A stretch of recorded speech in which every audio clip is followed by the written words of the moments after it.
The following program may contain coarse language, violence, nudity, mature subject matter, or scenes which may not be suitable for all viewers. Viewer discretion is advised. All Hit Radio.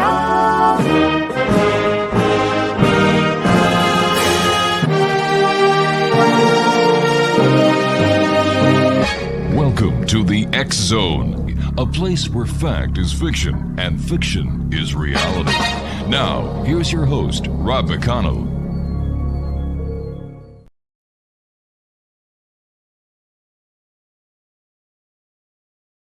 McConnell, we're coming to you from our broadcast center and studios in St. Catharines, Ontario. It's a new day here. It is now Saturday, September the 10th. A very important day to me. It's my dad's birthday. So, Dad, if you are awake listening to the show, may I be the first to wish you a very happy birthday and thank you for being the number one dad in the world. We're coming to you on the Talkstar Radio Network, Mutual Broadcast Network, and of course on Channel 54 on Simul TV and the X Zone Broadcast Network. If you'd like to send me an email, xzone@xzoneradiotv.com, and on all social media sites, X Zone Radio TV. My guest this hour is Stephen, and Stephen, I hope I pronounced your name correctly, Stephen SAKELLARIOS? Perfect. Oh, great. And we're going to be talking to Stephen, X Zone Nation, about reincarnation. So, Stephen, welcome back to the X Zone. How are you, sir? Thank you. Good to see you again. Good seeing you, too. Stephen, tell our listeners a little bit about yourself. Well, I had studied reincarnation from the standpoint of Eastern mysticism since I was like 19 or 20.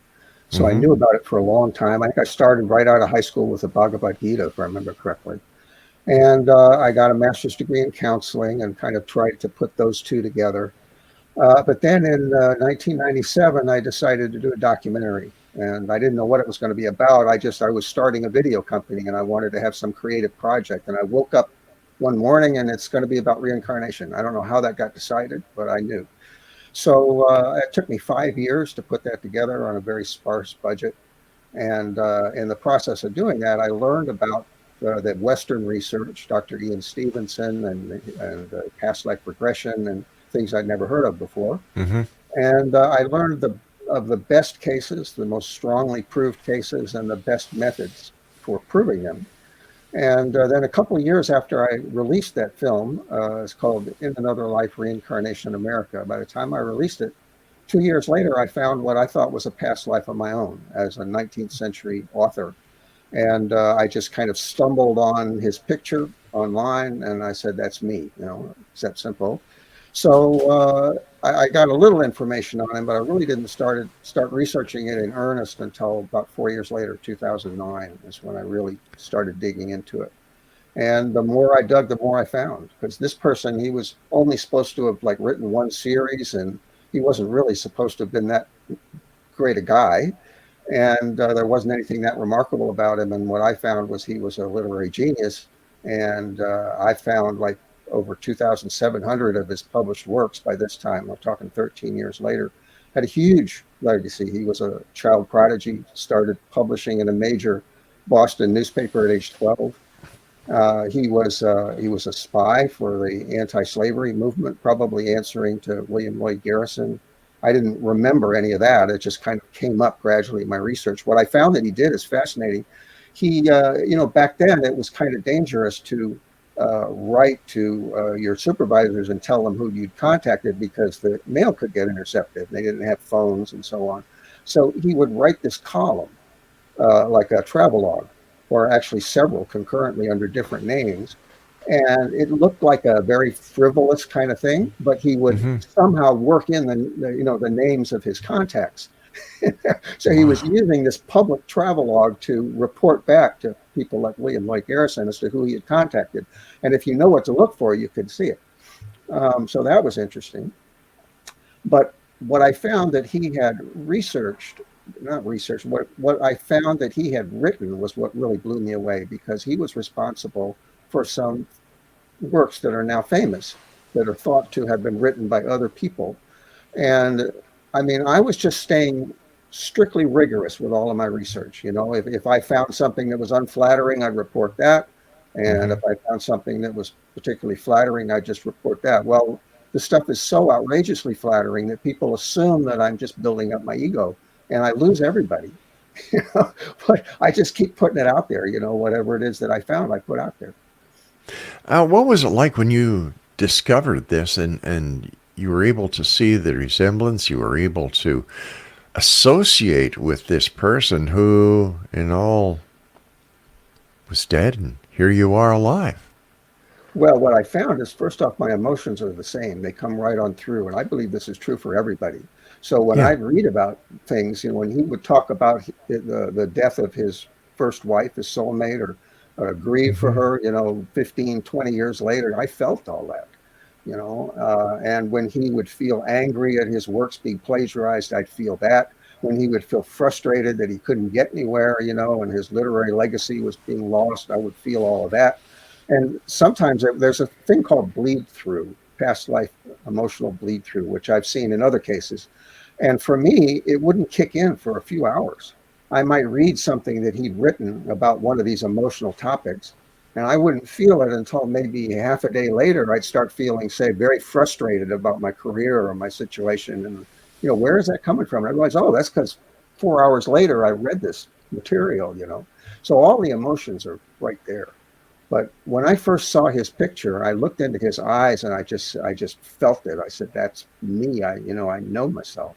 So it's a very powerful sense. The trick is, can you prove it to anybody else? There's proving these things to yourself, and then there's trying to prove it to anybody else. Exactly. Yeah.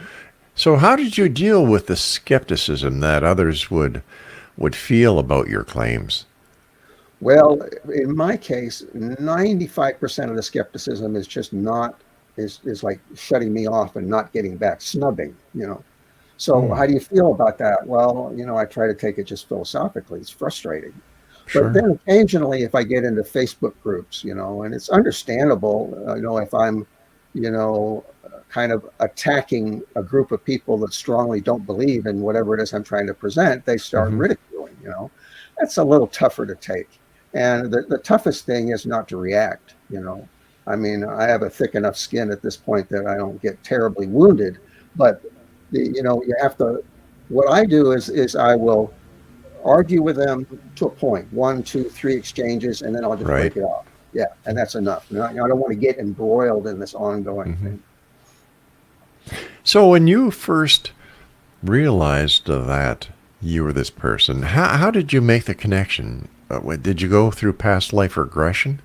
I did for the research, but as far as when I saw that image, it's a 3/4 portrait etching of my past life self when I was about 45. And I saw that, I looked into the eyes, I just knew it right away, but then the trick is, can I prove it to myself, and then can I prove it to anybody else? And for the first year or so, I wasn't sure. For example, there were things that looked like contraindications, and one of them was I would see pictures of his past life birthplace, the farm that he grew up. This is John Greenleaf Whittier's younger brother. So John Greenleaf Whittier's, he's a famous poet, and his birthplace is known. They maintain it like a museum, so you can find a lot of pictures. And I would look at that, and I didn't, to be honest with myself, I tried to be strictly honest. I'd say, I don't feel anything. And I think, how could I be this guy if I don't feel anything? Well, what I learned later is if you want to get a past life flashback, there has to be a couple conditions. The first one is that it has to be strongly emotional, which this should fit that category. The second one is it has to look as much as possible exactly like it did. And this has been renovated, so it doesn't look like it did. So even though it's the same place, and I live in Portland, Maine, where in my past life I lived for many years. And I can go to physical locations where things happen, but it's been changed, and I don't get anything. Except, well, for example, if I go downtown, the only thing that's still the same, there's one church, First Parish Church, downtown Portland. That I got a big emotional hit on. I said, oh man, I know. The first time I came here and I was confronted with that thing in front of me, I said, I know that, but everything else has changed. So I can go, excuse me if I hit the microphone, I can go directly to the physical place where it was, and I get nothing. So when I found photographs of this farmhouse the way it used to look, no paint, kind of worn, worn down and everything, I said, that looks familiar. And then when I actually got inside it, it hit me like a ton of bricks. It was really strong. So it has to look exactly like it used to. Have you ever gone to your grave? Yeah, several times, and I get What's it nothing. like? Nothing. Nothing, eh? I mean, it's intellectually fascinating, and I can generate all kinds of things. Here I am, 6 feet above the body that I experienced all these things, and I can get intellectual, but I don't get any feeling. And the reason is, first off, I think the stone has been replaced.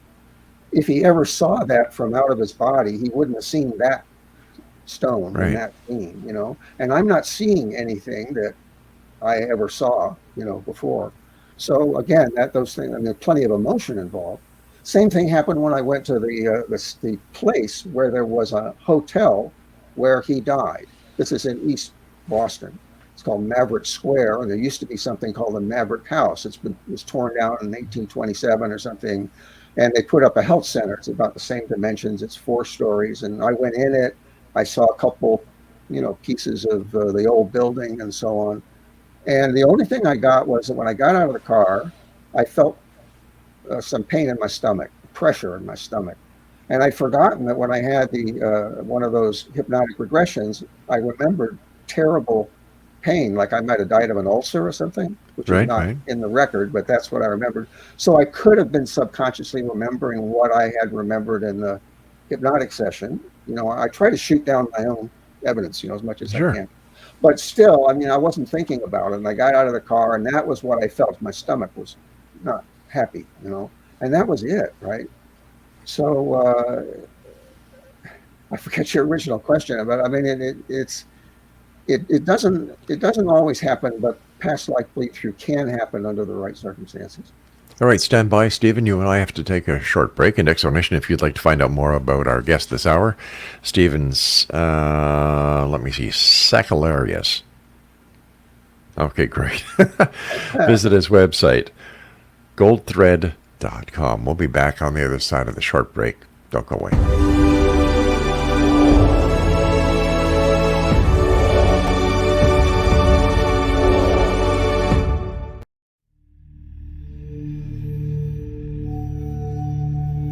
Do you enjoy paranormal, sci-fi romance, yet find yourself tired of the same old themes and storylines? Then you won't want to miss Kahira O'Donnell's latest exciting release, To Taste You Again. Alien Lord Kane McKean knew the moment that his destined mate was born. He watched from afar, waiting for her to grow from child to woman. However, before she was old enough, she was stolen from her home world by flesh pirates. Kane searched 10 long years to find her held in a suspension chamber, a 10-year-old girl in a woman's body. He rescued her and swore to give her time to grow up, but with his very life depending upon winning her as a mate, has he waited too long? Get your copy today. To Taste You Again by Kahira O'Donnell is now available on Amazon or KahiraO'Donnell.com.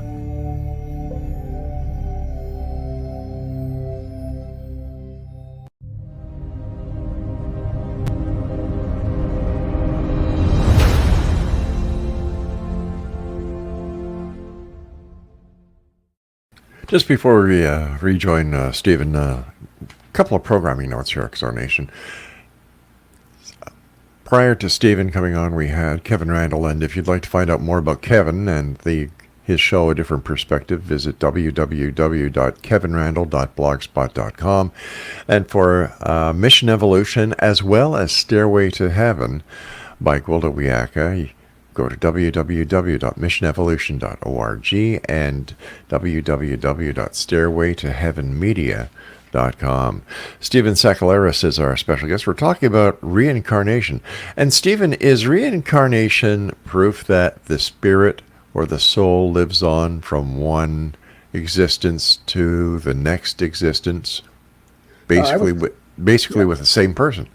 Yeah, I would say it is. Yeah. And there's argument about, is it the same person, or in what sense is it the same person? Mm-hmm. And I think that my particular case in my research, one thing it can contribute is that because I found so many of my past life writings, and a lot of it was autobiographical travel logs, it's basically a diary, and he put a lot of himself into his own writing, that I can compare that huge body of work with my own writing from before I found him and my own personality, and I can see exactly what carried over and exactly what didn't.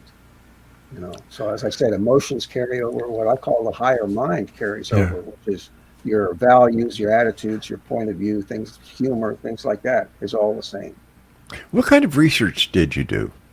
Well, again, I patterned it after the research that I'd studied for my Hmm. documentary. So the gold standard is that you want to be able to document impressions, past life impressions. By impressions, I include emotions and feelings. Some people don't. But any kind of impression that I might have, document it, date it, and it has to be before I could ever have known that by any normal means. And in my particular case, all of this literature that I discovered, I couldn't possibly have ever seen that before. So if I document uh, some feeling or some emotion or some memory, and then I can find it in what I call the deep historical record, then that's proof. And of course, you want it to be specific. You don't want it to be generic. You want to have as many points as you Hmm. possibly can, and so on. There's things that make it stronger. But that's basically the idea. You want to remember something, you want to document it, write it down, and then you want to find it in a place that you could never have seen it before. I did that enough times to where I feel like it's a genuine case. Now, I understand you were able to communicate with your soul on the other side. Well, with my soulmate on the other side, yeah. I'm sorry, your soulmate. Yeah, yeah. Yeah, I was. She actually kind of approached me. And then when I realized what was going on, I hired a couple different psychics who acted as mediums for me. This is in 2010, in March of 2010, and again in December, two different ones. Hmm. And I know they were genuine because they made a whole bunch of hits that later on I was able to verify. So they were accurate. But what I asked them to do, without giving them any more information than I absolutely had to, was to put me in touch with my past life wife, and they were able to do that. So once I was able to connect with her, we kind of kept up the connection from there, and I learned how to communicate with her. I'm not really that psychic, but soulmates have a certain amount of psychic rapport anyway, Hmm. so you can kind of use that. So, what was it like when you first when you first recontacted with her or reconnected with her? Well, it was pretty amazing. What the medium told me was that she almost called me an hour early because she'd been bombarded with images for a whole hour. Wow. So that was what I took anyway, as an indication of how eager Abby was to talk to me. And I've heard that before with other readings. You'll get psychics will say things like that. So I mean, it's hard to describe. I mean, it happens with people, and when they're both physical and they meet each Hmm. other and they recognize each other immediately. Soulmates have an instant rapport and they feel like they've known each other forever, and so on. And it was really only after that I started finding Matthew's tribute poems to her, which gave me an idea of what she was like. And then I found her literature, her poems, and her short stories, and so on, and really got a sense of what she was like as a person then, which and how strongly they felt toward each other. He actually kept up that kind of connection himself. So in my past life, I did this too. For a few years, he was involved in spiritualism, and he kept up a connection with her for maybe 5, 6, 7 years, and then he kind of couldn't sustain it any longer, I guess, and that happens to people sometimes. Um, I guess he lost faith in it. I don't know what happened exactly. Yeah.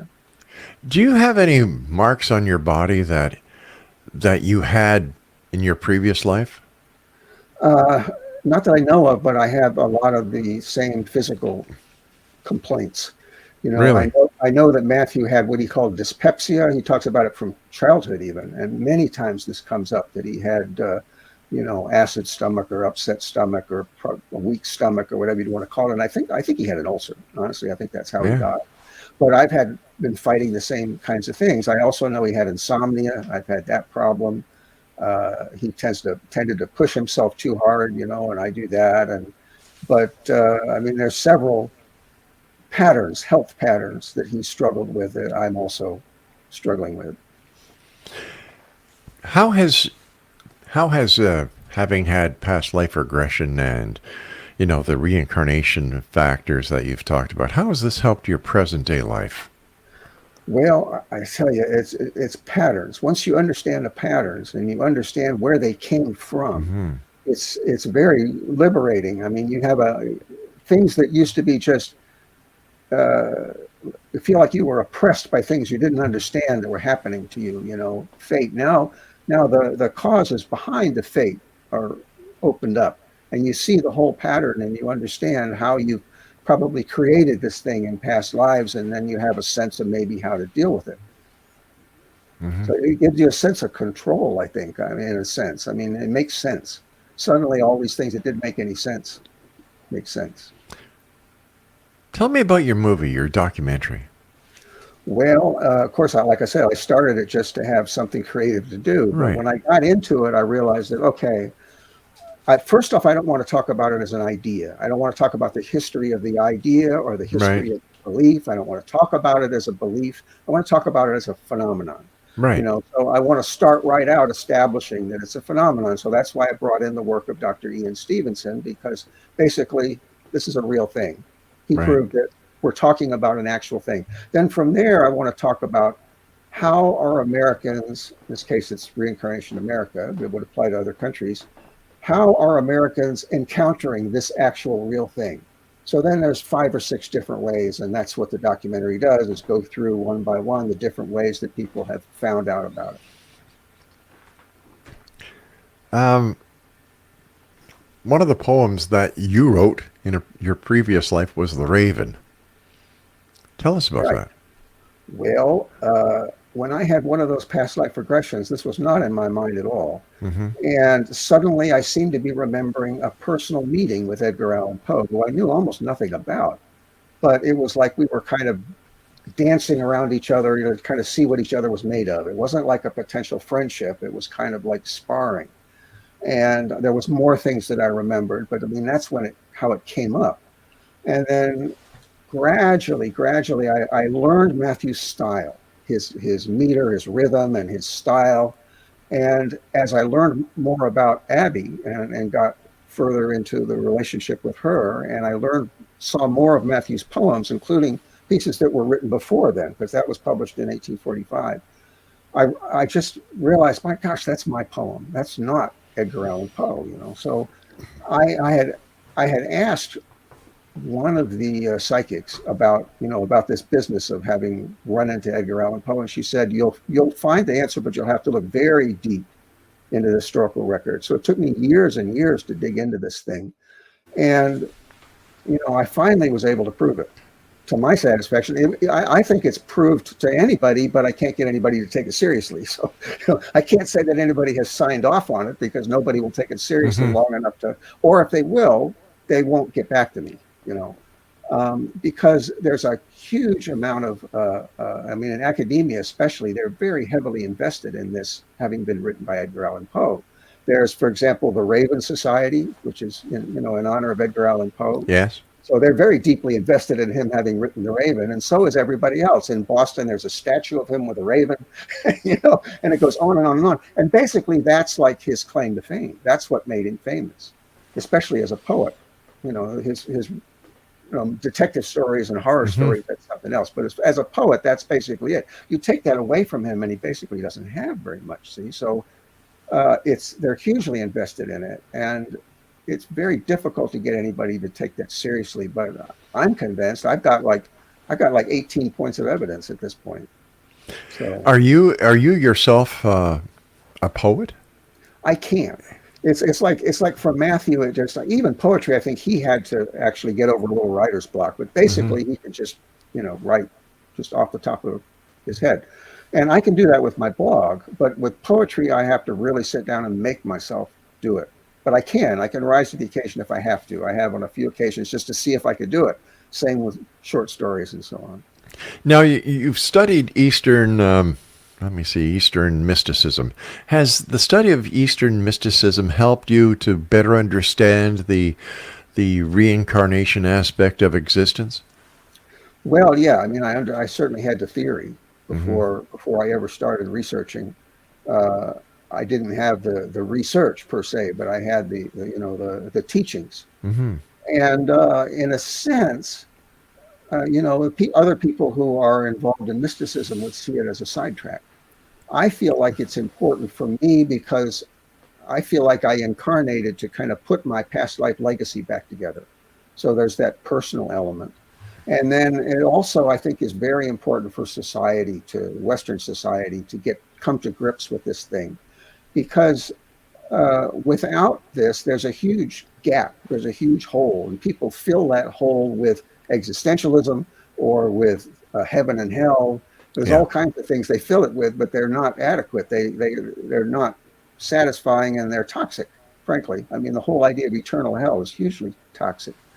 And to me, atheism is toxic because there's no meaning, see? So, reincarnation puts everything in perspective, and it fills this huge gap that had been taken out of Western society's understanding. So I feel like it's really important to do that. So both for the personal element and also to give back to society and try to help society, I feel like I'm doing it for those reasons. In terms of mysticism, it can be kind of a sidetrack in the sense that a mystic is supposed to be trying to experience a relationship with God within, in this very lifetime. And what they say, if you talk to mystics about reincarnation, it's not good to get too far into it. It's kind of a sidetrack. You and I have to take our break. Please stand by. Stephen SAKELLARIOS is our special guest. And if you'd like to contact Stephen, goldthread.com. This is the X Zone. I am Rob McConnell. We're coming to you from our broadcast center and studios in St. Catharines, Ontario. And if you'd like to find out more about the X Zone, www.xzoneradiotv.com. And check us out online at xzbn.net. Don't go away.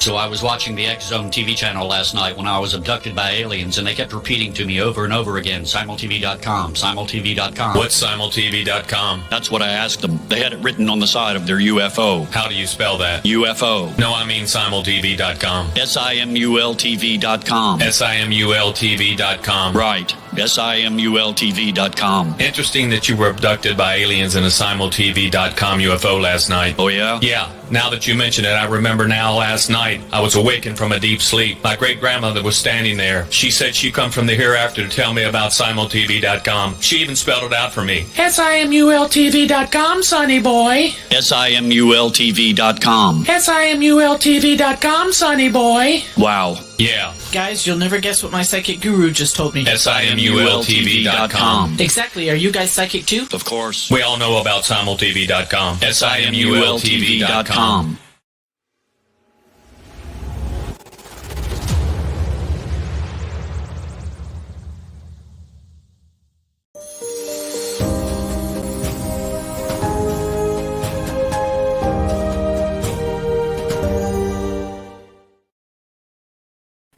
Stephen, why do you think that more people do not believe in reincarnation? Why are certain religious philosophies foo-fooing it and saying, no, it doesn't exist? And if, I know this is a loaded question, but if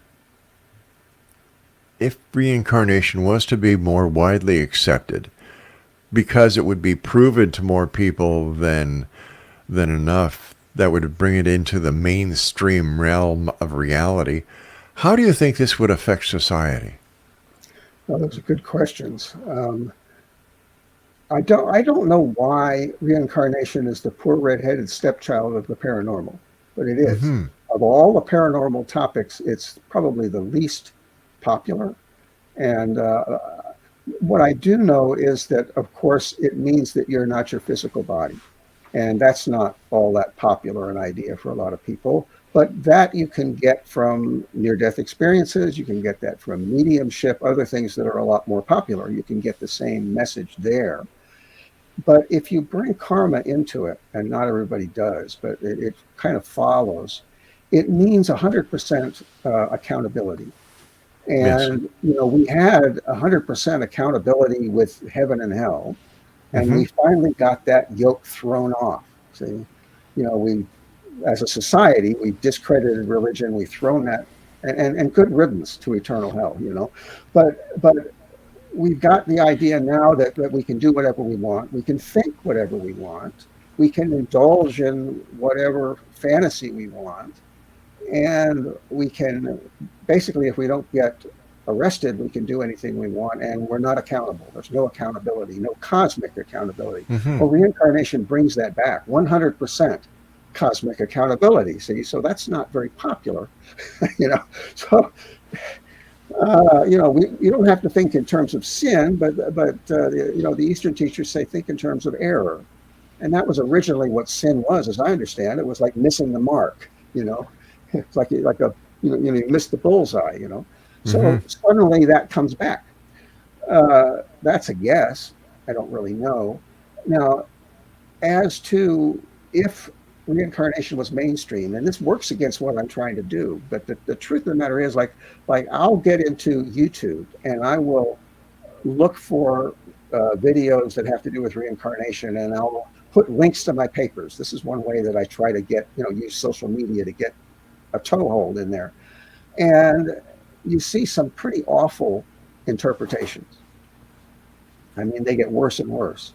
So what would happen, what happens when ignorant people get hold of a exalted idea is they muddy it up, So if reincarnation went mainstream, you'd have a few people that really understood it properly, and then you'd have a whole bunch of people that dumbed it down and didn't understand it and misused it. And that's the truth of the matter. So I consider it it's a necessary but not sufficient condition of the overall enlightenment of society, this raising up to a new level of vibration, which I'm sure you're familiar with. It has to be in there, but it's not going to be enough by itself. So I would imagine that when it comes to reincarnation, as well as many other subjects, a little bit of knowledge is dangerous. Yeah, it is. And I mean, there's all kinds of actual dangers that can come from it. I mean, you can get this past life bleed through effect. You can get people who suddenly remember that they were, in a relationship with such and such a person who's now married, and they, insist that they've got to have her or they've got to have him, and, kind of create havoc like a bull in a china shop. There's that issue. It can be psychologically confusing. I mean, I'm pretty stable. I've got a master's in counseling. I know what I'm doing, but I wouldn't recommend that everybody delve as deeply into a past life as what I've done. Well, that brings up an interesting point. If somebody wanted to delve into past life or reincarnation, as you have done, to that depth, should they do it with a professional like yourself working through the process with them?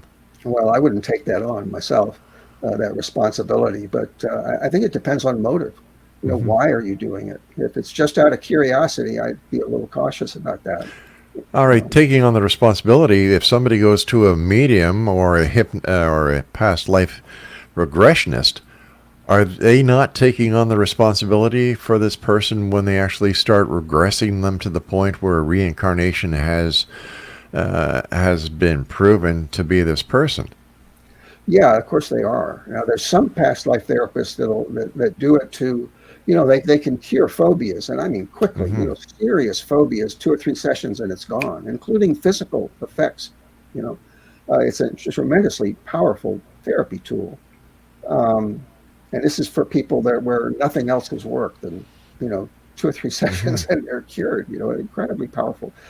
So they will say it doesn't matter if the memories are real or not. What matters is that they help cure people, and there's others that feel that it is important. I personally feel that it's important.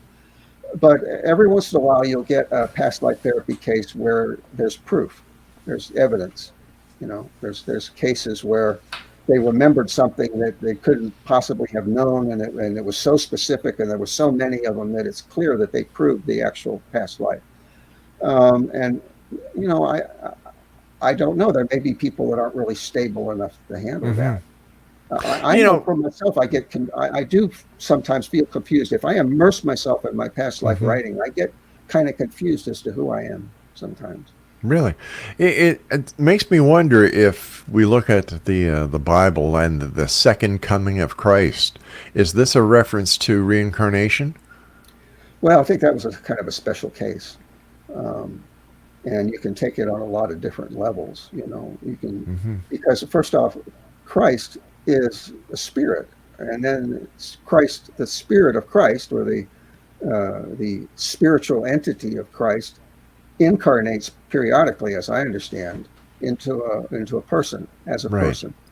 And so are you talking about that, or are you talking about the influence of that spirit as a whole? See, so it's like it's two different things, and you have to decide what you're talking about. No, I was just trying to see if there was some way that we could add credibility to the reincarnation concept, or in your case, hey, here I am. I know who I am. I'm secure. I'm a secure person. I'm well taught, and I've done the research. Here's reincarnation. You've put a lot of work and hard work and dedication into the research that you've done.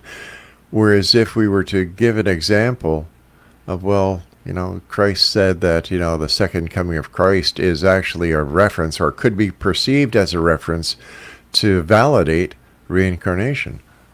Well, Jesus apparently taught this, and there are a few shreds of references to it in the New Testament. And I found a passage in the Gospel of Thomas, which of course didn't make it into the mainstream Bible, where if I read the parable correctly, and I think I do, he talks about reincarnation, and he talks about what I call Vedanta, which is, in a nutshell, is that the soul, the person is trying to find their deepest self, the pearl of great price. And after several incarnations, eventually they find it, and having found it, then they can teach others. That's what the parable says. But I mean, it's right there. I think it's actually the words of Jesus that Thomas recorded, and that it's authentic. I don't have it in front of me, or I'd read it. But so it's in there. You just have to know where to look. The problem is denial. Is people just shut out information if they don't want it. It's not that the information isn't there. Mm-hmm. But wouldn't it be easier now with the internet and the opening up of the mind to greater possibilities that more and more people would be showing interest in reincarnation? Well, they definitely are, because if I look back to when I released my documentary, I started my website in 1998. So, if we go back to 1998 and compare the kind of reception that I got then and how many people were talking about it then relative to now, there's a lot more interest and a lot more acceptance. Relatively. All right, we've got to take our final break. Please stand by. At Exonation, if you'd like to find out more information about our guest this hour, Stephen, oh my gosh, I have a problem with this one. SAKELLARIOS. All right. I quickly say it's www.ial.goldthread.com. Got to put the subdomain in there. Okay, so it's not goldthread.com? Yeah, it's ial.goldthread.com.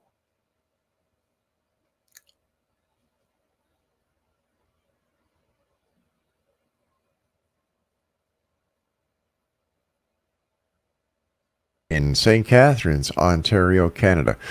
Once again, if you'd like to send me an email, xzone@xzoneradiotv.com, and you can always check out the great programming we have available for you on the X Zone Broadcast Network on xzbn.net. Don't go away.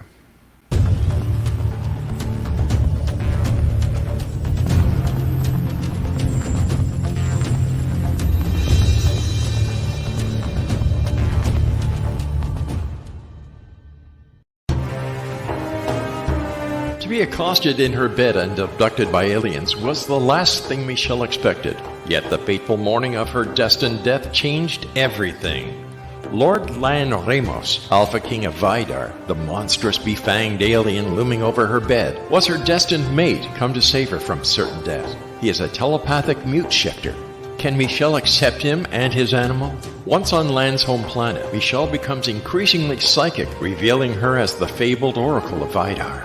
As factions conspire to destroy them, will they overcome mounting threats? Will Michelle's growing gifts save them, or ultimately destroy her? Don't miss this sci-fi shifter romance with charismatic and engaging characters. Get your copy today. The Oracle of Vidar, available on Amazon or CahiraO'Donnell.com. That's CahiraOdonnell.com.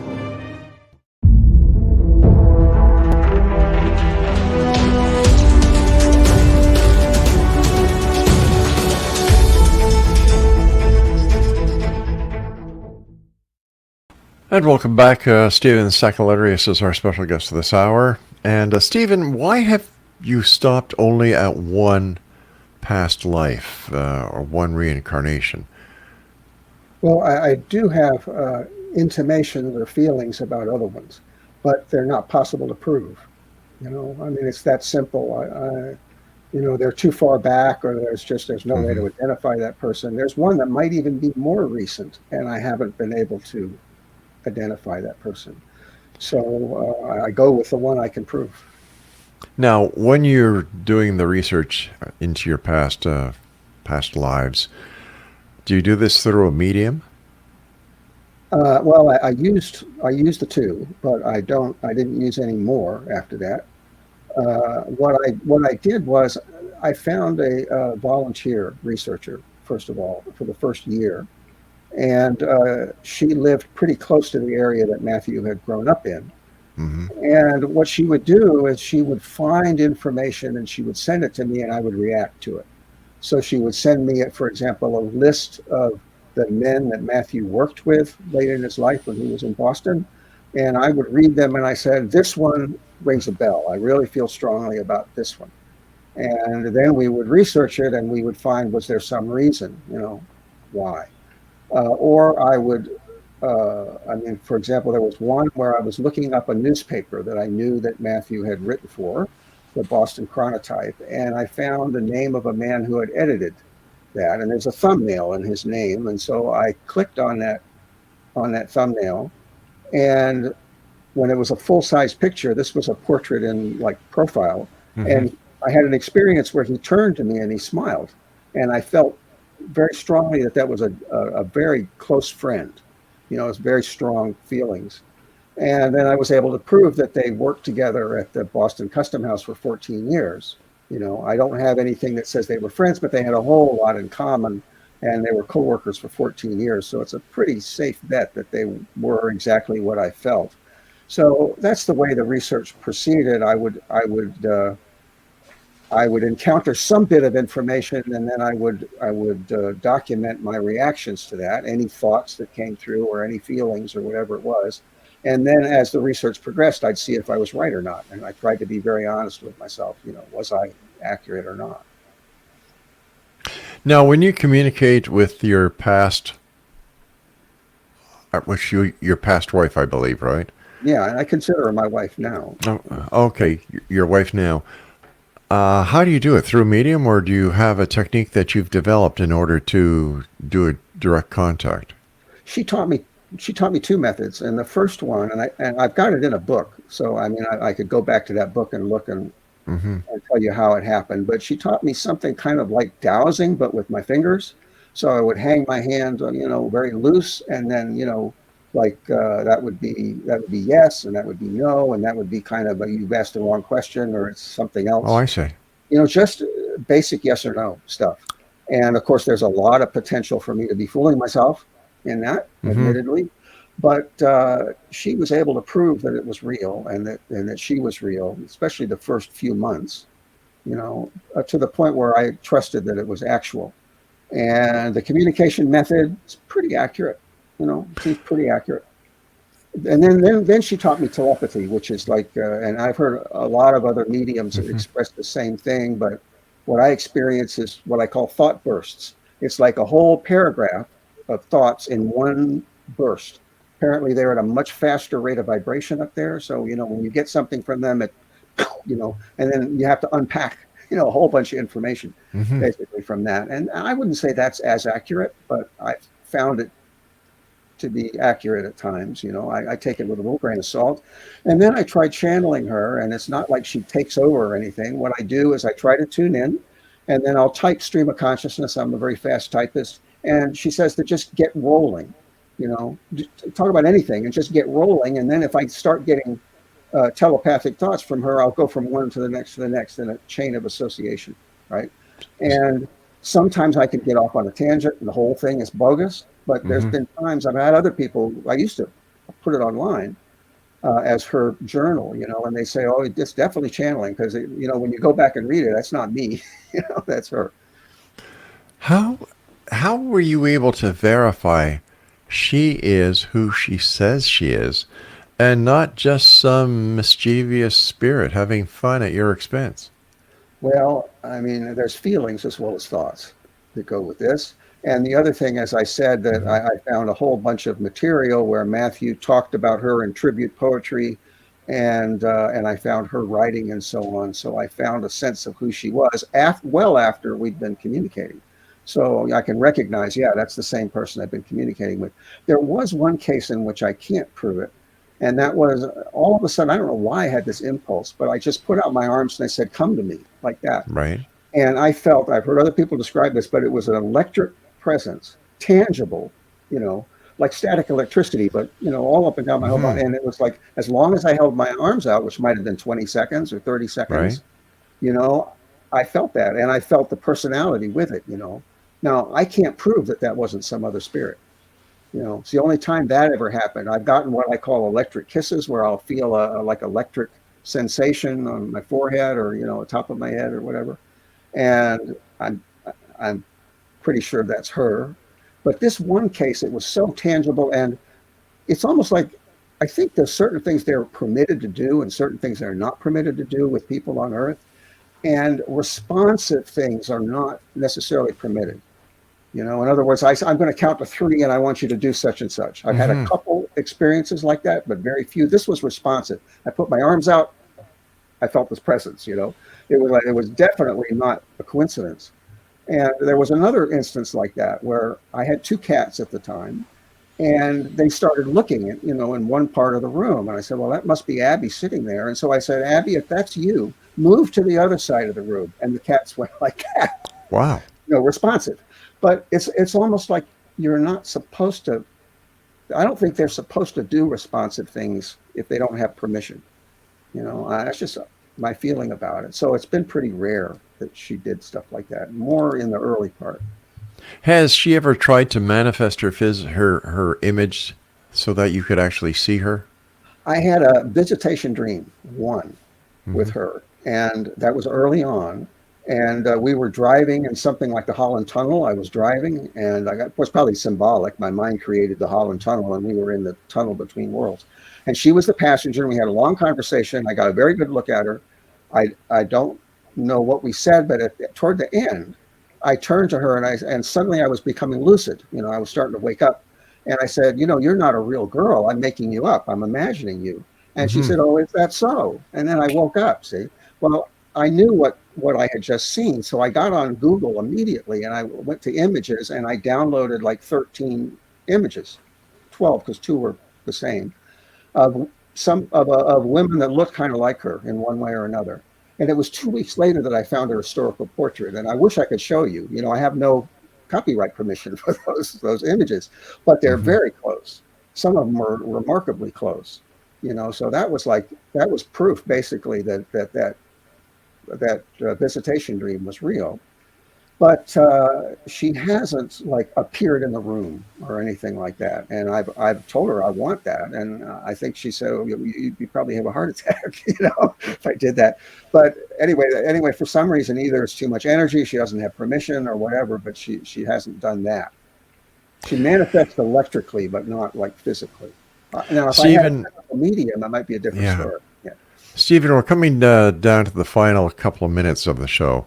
First of all, thank you very much for joining us. A fascinating time with you. What are your final thoughts, and what is the message that you'd like to share with the X-Zone Nation tonight? Well, what I've been trying to do for several years, and this may seem kind of self-serving, but Matthew and Abby apparently were the real authors of A Christmas Carol. Mm-hmm. Matthew was the real author of The Raven and Annabel Lee, and there's a couple other famous, like Elizabeth Barrett Browning. She stole like 5 poems from Matthew and 1 of Abby's. Margaret Fuller, a whole bunch of the stuff she's famous for as a philosopher, that was actually Matthew. I've been trying to get people to pay attention to this because that's my door into That's my door. And it's like, if you don't believe me, it's utter nonsense. But if anybody understands, I've actually got the evidence for this stuff. I mean, real hard evidence for this stuff. It could open the door to the whole thing of being taken seriously.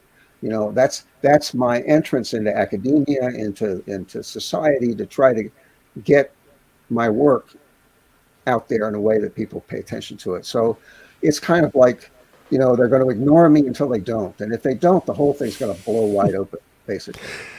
Stephen, thank you so much. Take care of yourself. Continued success. And please let us know if you find any evidence that we could help you with. I appreciate that. Thanks so much. Have a nice weekend, sir. All right, X Zone Nation, when we come back from this commercial break, Gloria Prima is going to be joining me, and very interesting lady. We're going to be talking about science and the paranormal. This is the X Zone. I'm Rob McConnell. Don't go away.